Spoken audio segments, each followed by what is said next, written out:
Have you ever stopped to think about why we admire the rich so much? It's not just about the bling, it goes deeper. A feeling that maybe they know something we don't, that they made it because they worked harder, were smarter, more determined. Society taught us this like a modern religion, meritocracy, the sacred belief that those who have a lot deserve a lot, and those who have little, well, they just didn't try hard enough. But what if all of that is just a well-told lie? Karl Marx didn't sugarcoat things. He looked at the world like a mechanic looks at a broken machine by taking it apart, piece by piece. And what he saw wasn't merit, it was exploitation.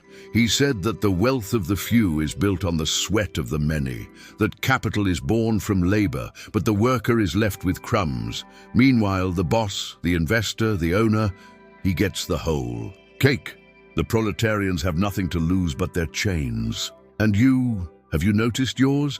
Maybe you think you're not in chains. After all, you can choose your career, start a business, buy things. But is that freedom? Or just a window display of choices, like a rat in a maze chasing cheese that never arrives? In this video, we're going to walk through that maze. We'll look into the invisible structure that keeps everything running for the same people. We'll peel off the shiny varnish of meritocracy and face what Marx saw. A system built to keep those at the top in power and convince those at the bottom that it's their fault for being down there. If you've ever felt like something's off with this game, stay until the end. Like the video, subscribe, and let that discomfort grow. Sometimes it's the only thing that starts to set you free. They told you we live in a fair race, that life is like a giant board game and everyone gets the same dice. Some roll better, some worse, but the rules are the same for all. Work hard, make smart choices, and you'll succeed. That's the myth. And it's a powerful one. From childhood, you're trained to believe in this sacred order. You see stories of billionaires who started in garages, hear motivational speeches about rising from nothing, and you carry that quiet pressure. If they did it, why can't I? But that's the trick. The myth of meritocracy isn't just a belief, it's a tool, a beautifully designed machine to make you blame yourself for a system rigged against you. Think about it. How many jobs did you have to apply for before getting one? How many hours do you work versus how much you earn? And who really benefits from your labor? Meanwhile, those at the top, the true elite, they don't move through life playing the same game. They're not rolling dice. They're holding the rulebook, born into networks of privilege with access to education, capital, and influence. They don't win because of merit. They win because they were never meant to lose. This isn't just an unfair game. It's a spectacle. Karl Marx saw this illusion clearly. He called it ideology, not just ideas, but the stories that society tells to keep the machine running. Stories that make injustice feel normal, that make exploitation feel earned, that make you see the rich as heroes and the poor as failures. He said, the ruling ideas of each age have ever been the ideas of its ruling class. And today, those ruling ideas are everywhere, in job ads that promise success if you hustle hard enough, in social media feeds that glorify grind culture and passive income, in schools that teach you how to obey but not how to question. You're taught to look up to the rich, but never to look at the system that made them rich. The myth tells you to dream big, but only within a cage. It tells you that you can be anything, as long as you don't ask why others already have everything. It gives you just enough hope to keep running, but never enough to actually arrive. And if you fail, that's on you, not the system, not the legacy of inequality, not the structures that were designed long before you were born, just you. The cultural myth of meritocracy is more than a lie. It's a trap, a comforting prison where you think you're free, where hard work masks the real power dynamics, where success is glorified and suffering is personalized. So what happens when you start to see the myth, when you realize that the game isn't broken, it was built this way? You wake up every morning believing you have choices. What to wear, what to eat, which job to pursue, which dream to chase. But look closer. How many of those choices are actually yours? The truth is, you were born into a system already in motion. A system that needed you not to be free, but to be functional. You were handed a script before you could even speak. Go to school, get good grades, find a job, work hard, retire, be grateful, repeat. This script isn't designed for your liberation. It's designed for your participation. Karl Marx called this the superstructure, the collection of institutions, ideas, and norms that shape how you think, feel, and act. Not by force, by design. The media you consume, the education you receive, the religion you inherit, even the language you speak, all built to reproduce the same patterns, to keep the machine running. You're not just living in a system. The system is living inside you, like a mirror that only reflects what the system wants you to see. You think you're climbing when you're just moving inside a cage.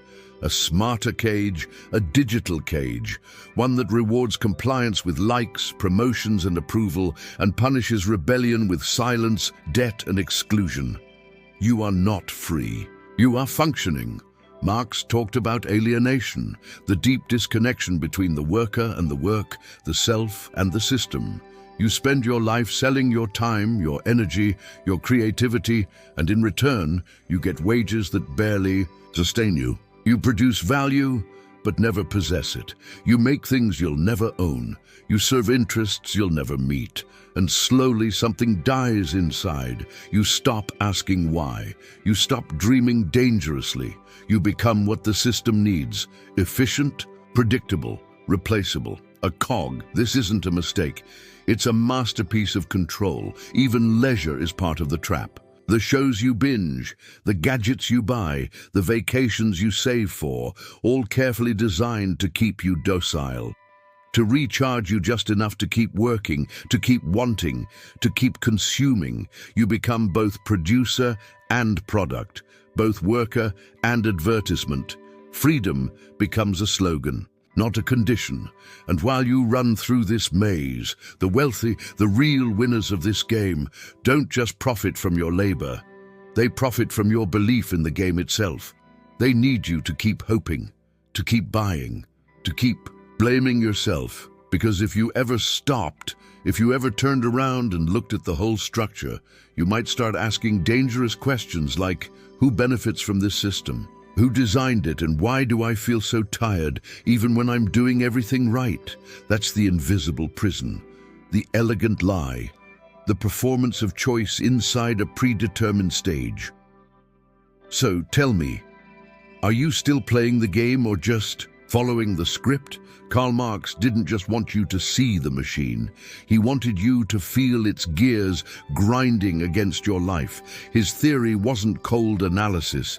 It was a cry of revolt, a mirror held up to society so sharp it could cut. And at the center of his vision was one brutal truth.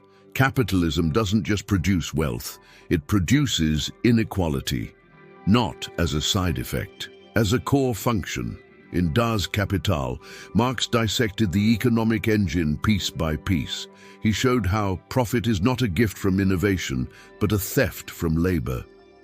Every product has two values, one that reflects its use and another that reflects how much work went into it. But the system isn't designed to pay you for that full value.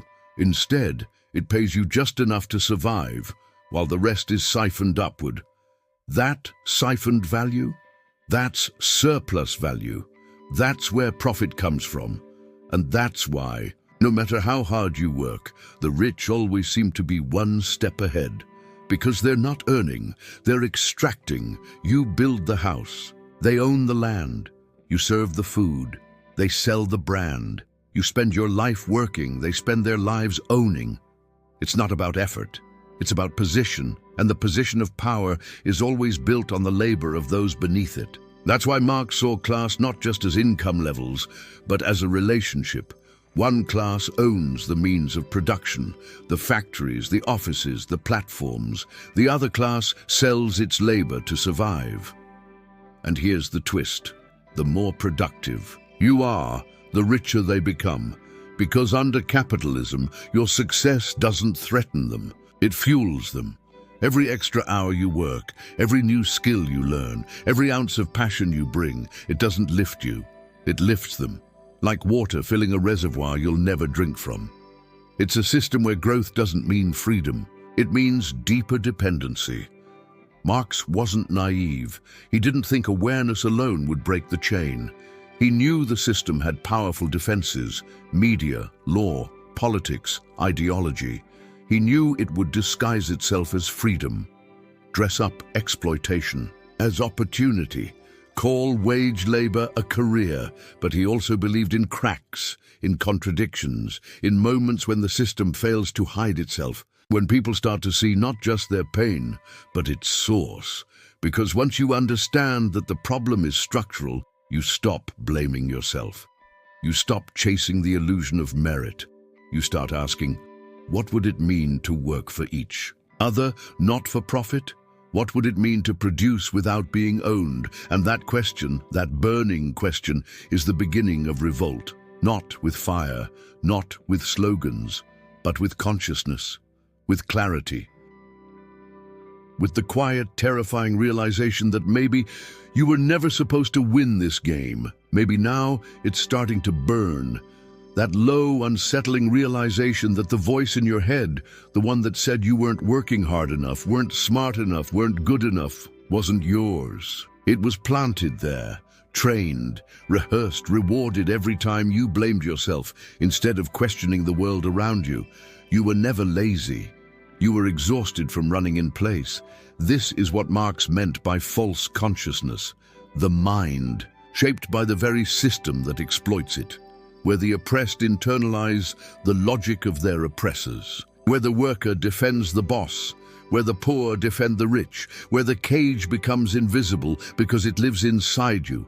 You didn't choose this. You inherited it. A life built around productivity, obedience, and survival. A world where your worth is measured in output, where rest feels like guilt, where dreaming feels like betrayal. And now, something is cracking. You look at your job, and it feels hollow. You scroll through your feed, and it feels fake. You chase goals, and they feel like someone else's dreams. You're not just tired, you're alienated from yourself, from your time, from your body, from your own desire. This is the crisis of the trained self, the moment when the mask no longer fits, when the applause no longer soothes, when you realize that your life, your real inner life, has been postponed in service of a game you didn't choose. You start to ask, who? Am I without the job title? Without the salary? Without the performance? And silence answers back, because you were never taught to ask those questions. You were taught to perform, to produce, to compete, to keep climbing, even when the ladder is leaning against a wall that leads nowhere. Marx saw this not just as an economic issue, but as a spiritual one. The theft of your human essence, the separation between what you are and what you're forced to become. He believed that true freedom isn't just about money, it's about self-determination, about reclaiming the ability to shape your life, your work, your time, your relationships on your terms. But that's dangerous, because a person who truly sees the system becomes a threat to it. That's why everything around you, advertising, entertainment, politics, even self-help culture, keeps pulling you back into the maze, keeps selling you distractions, keeps telling you that healing is individual, that success is personal, that change comes from hustle, not from solidarity. But deep down, you know, your pain is not private, it's systemic. And your healing, your real deep soul-burning healing, will only begin when you stop fixing yourself and start questioning the structure that broke you. So now, you stand at the edge, between who you were trained to be and who you might become. What will you choose? What if the fire you feel right now isn't destruction, but awakening? What if the discomfort, the disillusionment, the anger are not signs of failure, but signs that you're finally seeing clearly? Because once the illusion cracks, there's no going back. You can't unsee the system. You can't unfeel the weight of the cage. You can't pretend that everything is fine when your soul is screaming for something more.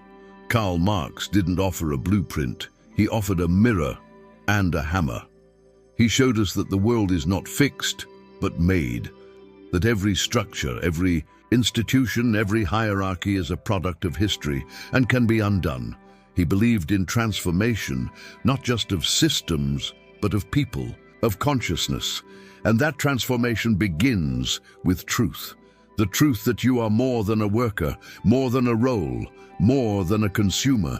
You are a human being, capable of creation, of solidarity, of rebellion, of imagining a world beyond profit and control. The system taught you to compete, to isolate, to chase individual success. But Marx invites you to do something more radical, to connect, to organize, to stop climbing the ladder and start questioning who built it. Because what if freedom isn't at the top? What if it's outside the game? This is your invitation, not to rage, but to reflect, not to escape, but to awaken, not to surrender, but to organize your clarity into action. Because someone out there is still trapped in the myth, still blaming themselves, still running in circles, still hoping that one day the system will reward them, and maybe they need this fire too. So if something inside you cracked open during this video, don't let it close. Don't scroll past it, don't numb it, let it burn, let it guide, let it speak. Share this with someone who still believes, with someone who's starting to doubt, with someone who needs a mirror or a hammer, or both. Because awakening is never a solo act, it's a chain reaction. And if you've made it this far, you've already broken one link.